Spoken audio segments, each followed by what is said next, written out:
Nananatiling positibo ang Government Peace Panel at Moro Islamic Liberation Front o MILF na maipapasa ang panukalang Bangsamoro Basic Law. Kaugnay po nito, patuloy umano ang information drive ng GPH at MILF Peace Panel sa iba't ibang bahagi ng bansa upang mabigyan ng tamang impormasyon ng ating mga kababayan ukol sa BBL.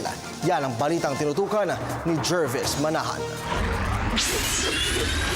Positibo ang government at MILF Peace Panel na maipapasa ang Bangsamoro Basic Law bago matapos ang termino ng Administrasyong Aquino. Umaasa sila na muli itong tatalakayin ng mga mambabatas pagbalik ng kanilang sesyon sa November 3. Pero habang hinihintay ito, nag-iikot muna sila sa iba't ibang lugar at sektor para mas maipaliwanag sa publiko ang BBL.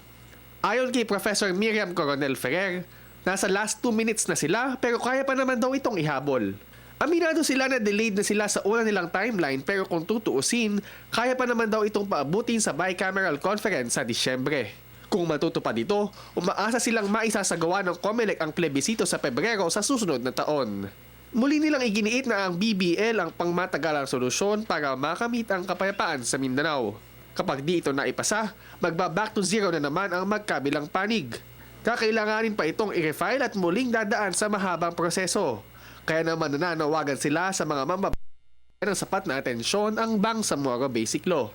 Marami na raw civil society groups na nagpahayag ng suporta sa BBL. Yung ating mga socio-economic programs na naglalagay natin yan, i-roll out natin yan in anticipation na sa lalong madaling mangyayari na ipapasa na nga itong para batas. May pagkakataon pa, may panahon pa para maipasa pa itong panukalang batas. At may mga naniniwala na naman po sa legal sector, sa legal community na meron din legalidad itong ating pinag-uusapan. Para sa Telebisyon ng Bayan, Jervis Manahan.